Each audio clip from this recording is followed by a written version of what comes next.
Hey, what's going on, good people? It's your boy James Harris, of course, Mental Heal. Listen, I appreciate all the support over the years, whether it was for my book, man, Just Express Yourself, which is an interactive planning guide for boys and men to better express themselves. So salute to those parents who got it for their young sons. Praises to those partners and couples who got it for the men in their life. Of course, to the schools, the administrative, and everybody else who ordering the book by the dozens. I definitely appreciate that. And also salute to everybody who supported me on Cheesy Date Board Games, which is a good game for adults and couples, your game night, your date nights. So many interactive ideas come from it. I definitely love the responses that it's garnering. But now I'm asking for your support again on this YouTube journey. I'm back. I took a little break because I had so much going on, but be a little bit more consistent with it. I got a couple interviews lined up with prominent people and people doing phenomenal things within the community or within this mental health space or even different authors and things like that. So bear with me. Appreciate your support. So make sure you like, share, and subscribe. And the guest that I got coming up now is.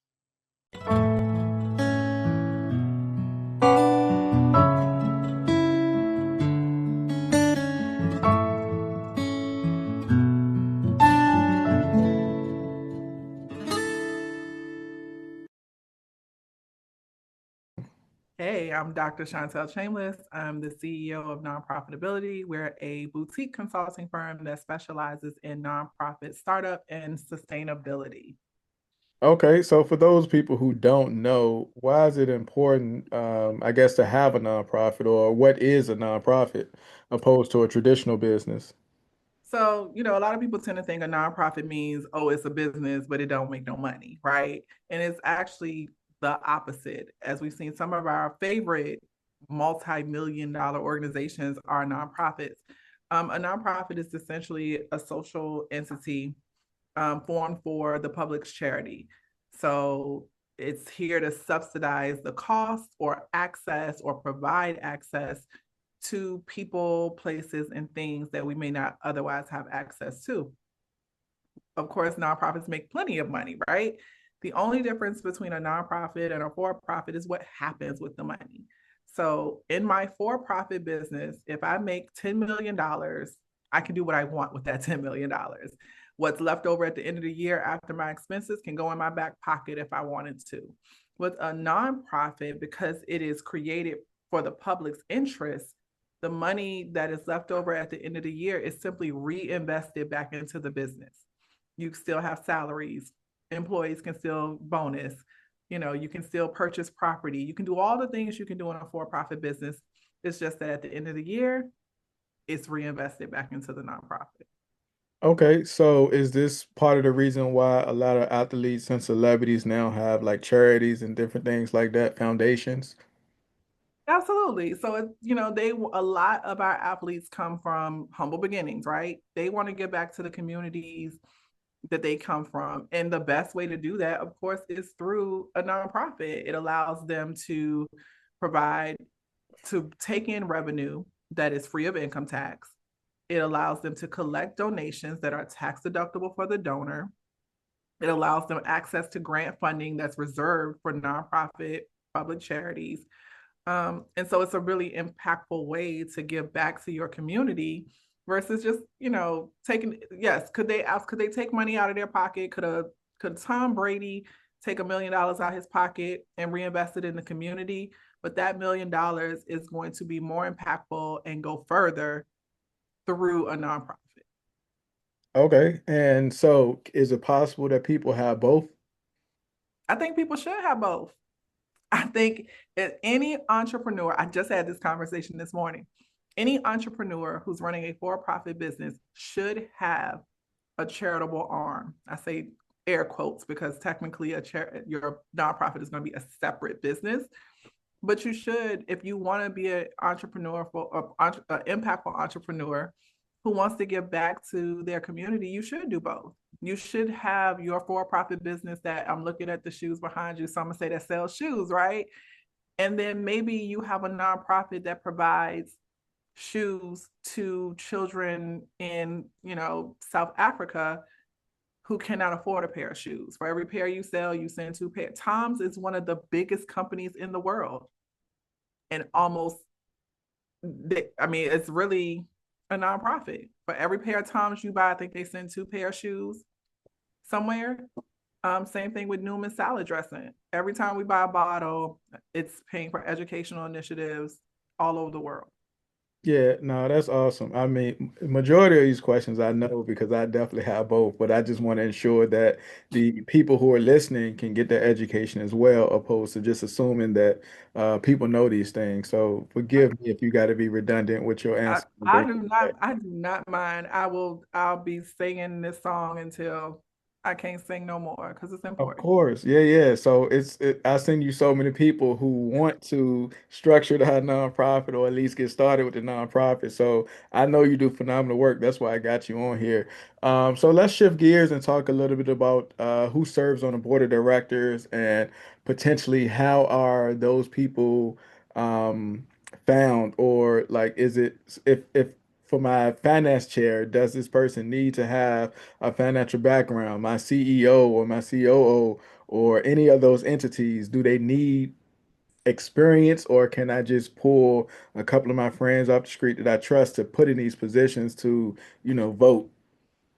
So you can do a little bit of both, right? I'm going to say this, and people who have ever attended a board training with me know, I'm going to say your first board of directors probably shouldn't come from your friends and family. Because in those early days, there's so much boots on the ground not to even go there. There's so much work to be done that you need people on board who are truly aligned with the mission, right? I love my friends and my family, but a lot of times they are going to show up because of me, not because of the mission. And you really want people there for the mission because when their kindness and generosity runs out for you, then it's over and done. So I always advise people when you are starting a nonprofit and you are looking for people to serve on your board of directors, of course, first look in your network, right? People in your professional network can still be considered friends, but maybe you have a good friend that's a CPA or a lawyer or a social worker or a physician or whatever, things, professions that align with the mission of the organization. And then once you've tapped your professional network, start recruiting for that thing like it's a real job, because it is, right? They don't get paid, but this is a job. And so, I've helped organizations create job descriptions, create LinkedIn postings, go into volunteer board connectors where you meet people who are actively seeking board service. One thing about building a nonprofit, you can't be shy. You got to be ready to ask for money, ask for help, ask for volunteers. You cannot be shy about asking for what you need. So yeah, with the board of directors, you can tap your personal network, but they need to be real connected to the mission, or their skill set needs to be super aligned with what you need to get this thing moving. No, and that makes so much sense. Be connected to the mission and not so much the person, because you can fall over the person and not Because get involved. James, once I'm tired of you, I'm gone. Yeah, but if it's the mission, I'm still driven by this Yeah. impact. So that makes so much sense. I'm sure people going to be able to benefit from that situation. Speaking of mission, like how does one create um, an awesome, impactful mission statement? So here's my rule of thumb for a mission statement, right? It should clearly state who you are, who you serve, why you serve them, and what transformation occurs because you exist, right? So this is me. I provide free meals to residents of South Richmond in hopes that no family experiences hunger, right? So who am I? What am I doing? Who am I serving? What transformation is occurring because I exist? And it should be pretty specific, right? Mission statements are like your North Star when you're starting to look for funding, when you're starting to look for board members. They want to know what it is that you do. And if it's super vague, I don't know what you do, right? So the mission statement is very important. Now, when you're doing your 501c3 application, does it have to be etched in stone? No, but it should be specific enough that you're properly categorized with the IRS, that board members understand the call, that the public understands what impact you're attempting to make in their community. So yeah, it's super important and should be memorable, right? I try to keep my clients' mission statements under 50 words because after 50 words, people brains tap out. Okay, cool. So your mission statement will be directly tied to getting funding, getting board members, and so many other things. What are some other ways that people with the nonprofit can obtain funding besides coming out their own pocket or hosting car washes or fish fries or accepting donations? So of course, there's grant funding. One model that I am really encouraging nonprofits in this economy is fee for service. Just because you are a nonprofit, every single thing you offer does not have to be free, right? You can do sliding scales. So maybe your nonprofit offers off hours childcare, right? That can be you can still charge. It does not have to be free. It can be on a sliding scale so that it's accessible and affordable. And so I'm pushing a lot of nonprofits to move to fee for service models where they are charging for some aspects of the service, even if it's a minimal fee. Um, you can do pay what you can, right? So if we are hosting a series of workshops or we are providing 3 meals a day, it can also be a pay what you can. Those dollars thrown, I mean, churches have been doing it for years. A dollar in that collection plate adds up. And then of course it's no nonprofit is going to survive without individual donations. But I'm not talking one-off. I'm not talking car washes. I'm not talking one-off checks here and there. I'm talking about building real, scalable, repeatable income with individuals. So set it and forget it. How many of us have gym memberships? I personally haven't stepped foot in Gold's Gym since I had my daughter. So Gold's Gym got like 5 years of $10 a month from me, right? So I want to establish that same relationship with my donors, that they give me a small amount a month, so small they don't even remember it, but it's impactful because over the course of a year or 5 years, it's contributing to my organization's budget and the work that we do. Okay. So with that though, let's say you collect a certain amount of funds. So we're in Virginia, over $50,000. Um, this scary 990. Can you talk a little bit about that? I don't know why the 990 is scary. Yo, it's literally the nonprofit version of the 1040. We've all been filing 1040 since we had our first little jobs at Winn-Dixie, right? So it's just a different level. So it's the nonprofit's tax return. That's the easy answer. The IRS has a different tax form for every type of return. Individuals file 1040s, S corps file 1120s, nonprofits file 990s. There are three 990s. There's a 990N, a 990EZ, and then the regular 990. And all of those do are indicate the level of revenue that you've brought in. So if you brought in less than $50,000, your 990N is a simple 5-8 questionnaire that basically makes you attest that you're still operating, you are still doing the work that you said you were going to do. Here's who's in charge of the things. And we, attest that we've made less than $50,000 in revenue. Once you get to $50,000 in one penny, you are now in 990EZ land. The form is a little more complicated because now we want to know the details, right? How much of this went to programs? How much of this went to fundraising? How much of this went to administrative stuff? And so it's a little more detailed. You're in that space from $50,000 in one penny to $200,000. Once you surpass $200,000, now we're talking 990. It is the 990EZ with a few more sheets of paper, right? It just gets a little more detailed as you go. And the reason they're tiered that way is because it gives nonprofits the opportunity to scale at a reasonable rate. So when you're making less than $50,000 a year, it's really hard to afford a bookkeeper and an accountant and a CPA and all of that. You probably have someone on your board who's managing the finances, but they're not very intricate at $50,000. Once you get past $50,000, now we're talking from $50,000 to $200,000, you're scaling. You should have a bookkeeper. You should have, at the very least, a treasurer who is a CPA or has a master in accounting or something where that's the work that they do, and they're handling that.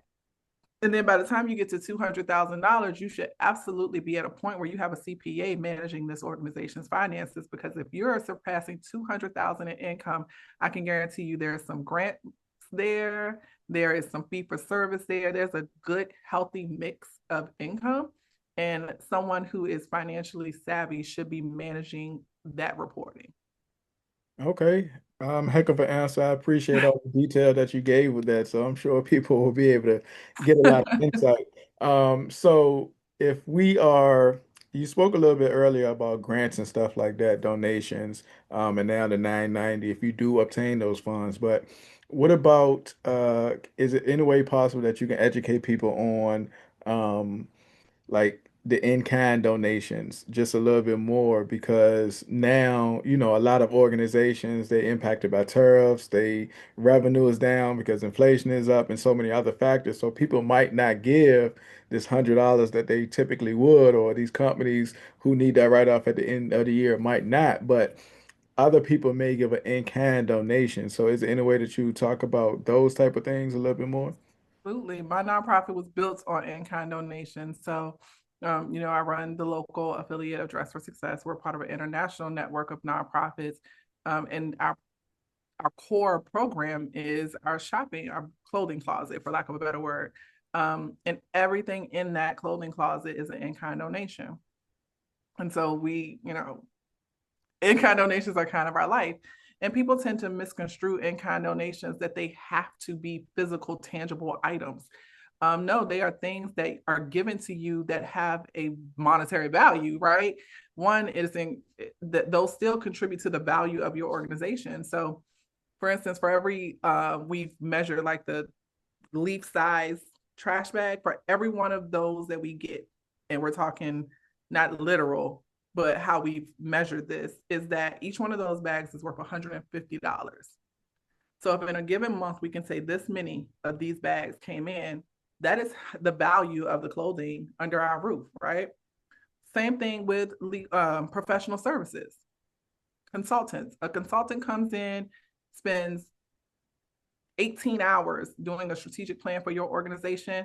It has a monetary value, right? You're not just getting these things for free. And people understand that, but what they really don't understand is the reporting of it. That if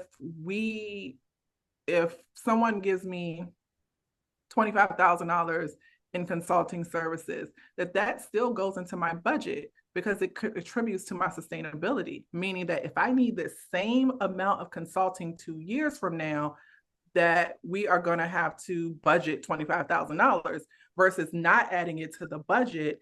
And what do we do when we need this again? Where that happens, when that was a pretty big example, but where it happens with a lot is rent, right? A nonprofit will go, oh, someone's giving us this space, but there's no rent line in your budget. Well, they're donating it to us. It's free. But how much would it cost if today they said you needed to pay rent? That should be in your budget. You should be fundraising for that, even though it is an in-kind, right? Because at any given time, and I've seen it happen to nonprofits, a new landlord takes over, someone new buys the building, they go, oh, you got to pay market rent for this. And they can't, right? It's a sustainability metric to be able to put value to your in-kind donations and budget for them and fundraise for them. Gotcha. I appreciate that. What are some of the biggest challenges you see nonprofits are having? I mean, of course, fundraising, but I will say fundraising is a secondhand problem. That's probably not the right word, but it's a problem that comes after some other problems. Typically, it starts with team. They have no board, or they have a board that is not empowered to do anything, right? I have a couple of clients who have a board that's very engaged, very active, but they don't know what they should be doing because the founder has it all up here, right? There's no structure, there's no marching orders, there's no nothing. And so then the founder will say, well, we're not raising any money. Well, these people probably could, but they're not empowered to do so, right? And so typically it's a people problem. And then of course it's a profit problem. And then sometimes it's a purpose problem, because a lot of people come up with a mission. They go, oh, I want to feed the homeless. And I've seen this several times. And then someone will come along and go, well, we got $100,000 in money for veteran services. And then all of a sudden you all trying to do veteran services, right? Like, what are you here for? So it's usually those are usually the biggest challenges. And once a founder or a board president or executive director realizes that and kind of pivots, typically if your mission is necessary, meaning there's a relevant need for what you're offering, and you have people on board that are aligned with that mission, there's usually nothing you can't do. I got you. So I've experienced a couple times different funding opportunities who were, I don't want to say throwing money at me, but they gave the suggestion of, hey, boss, you can obtain this grant. All you got to do is apply, da, da, da, da. But Mm-hmm. my response to them, I appreciate the insight, boss, but that ain't my mission. I do exactly. Yeah. So and like when people knew about it, they're like, bro, why ain't it's 50,000 or it's 100,000? Why ain't you just I'm like, bro, like that ain't what I do. I gave it to other people who probably can apply for it and do that service, but that doesn't align with what I do. So I don't want to just take this money and now have to create a way to spend this money. Um, and a lot of people just thought that was like, yo, you tripping. Like y'all could You're have not. done XYZ. So, but for me, it was not only a noble thing, but a integrity thing, but just a yo, somebody else who actually does it can get that and can strive with it. I don't want to have to create anything additional for my services and it doesn't align. So I want somebody to be in alignment with what they're doing to get this. Now let's talk a little bit about volunteer opportunities. I heard you talk a little bit earlier, not too long ago, about the pushing the mission forward and the owner, whoever got the information up here, but not necessarily giving the team ways to feel empowered. That Mhm. go hand in hand with people who want to contribute as far as volunteering, Yep. and so many other things. So can you talk a little bit about how one can solicit volunteers and I guess create structure within not only the volunteers, but how the volunteers know what to do because it's easy to say, hey, we feeding less fortunate every third Saturday. Come show up, put your gloves on and feed people. But I'm sure it's more to it than that. It is. And if you, a lot of people, same with the board, like I can't get this board to do nothing. People will come and go, I can't find any volunteers. And I'm like, have you ever had anybody volunteer before? And if they have, then I know that you can find volunteers, but what you really are having is a volunteer retention problem. And the number one reason volunteers don't come back or don't come at all, because word of mouth, right? Is that it was not organized. It was not, there was no structure. There's no volunteer management, which you really want hands, right? You need additional hands and feet, but you haven't structured it in a way that people feel like one, that is worth their time, that they are actually making an impact towards the mission. So, people tend to go, like you said, let's use that example. We're gonna feed the people at Monroe Park on the third Sunday. Show up at this time. Here goes some gloves. Get out here. Where are the stations? Am I on sandwiches or am I on chips? Am I doing this? What is the process here? And a lot of nonprofit leaders are so busy with all the other things, it's something that they overlook because they're like, God, just show up and hand out some sandwiches. To a volunteer, that feels like a waste of their time, right? I want to show up. I want someone to say, Chantel, you're in group three. Group three is preparing and distributing sandwiches. Here's a little whatever, a guide, a quick cheat sheet or whatever on what to do. Here's where materials are. Here's your group leader. Here's who you ask questions to. I want it to be organized. And so a volunteer program, volunteer management is a whole field, right? There are people out here that is all their life. Their life's work is that they create volunteer management programs as a profession. So this is not just, hey, everybody come, jump in. It doesn't work. It is no different than creating another job position, another job description in your organization, and it should be structured and organized because listen, if I work 50 years and I volunteer and I come over here to help you on my own, in my free time where I could be in Jamaica, baby, it better be worth it. It better be organized. It better not be no mess. So, people are looking for volunteer opportunities.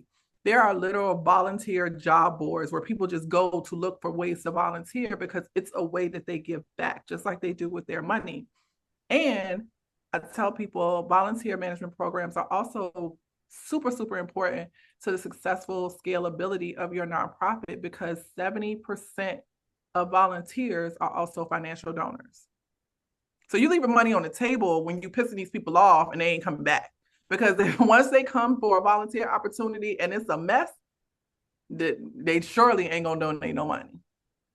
Gotcha. Yeah, yeah. So speaking of volunteers and or board members or stuff like that, like how important do you feel that diversity will play in a part in it?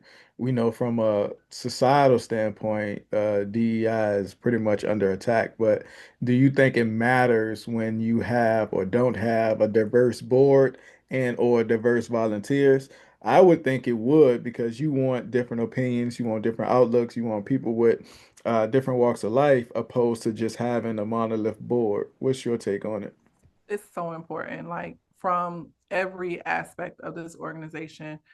Um, we talk about exposure, like we want to expose our children to travel and things like that. There are adults out here who need exposure to what's happening in the community around them. And a lot of times that happens through board service, through volunteerism, through interactions with nonprofits.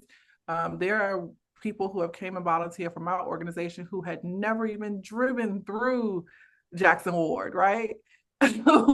who had never interacted with a welfare recipient, who had never interacted with someone who had been incarcerated before. It helps to give that community of people a different POV to another community of people, so that it's not just what they see on the news or reading the newspaper. So that diversity provides exposure both ways. It's mutually beneficial exposure. People who are more fortunate get to understand the perspectives of those less fortunate, and those less fortunate get to see that it can be done, right? It gives hope, it gives aspiration. So diversity is still very important. On top of, there are some skill sets, some professions, some opinions, all of those things that you are simply not going to get in a board where everybody looks like you. It's just not going to happen. And so, there are some organizations who serve one type of person. So there are organizations who only serve Black children between ages of 6 and 12, right? And so the diversity in their board may not be as vast, but there still needs to be some diversity, not just across race, right? Across gender, across income levels, all of those things. But then there are some organizations that serve the vast majority of the population, like a Feed More, right?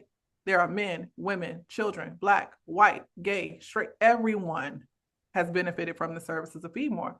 So it doesn't benefit Feed More to have a boardroom full of rich white men, right? Because what do they know about being hungry or resourcing food or food deserts? They've never experienced those things.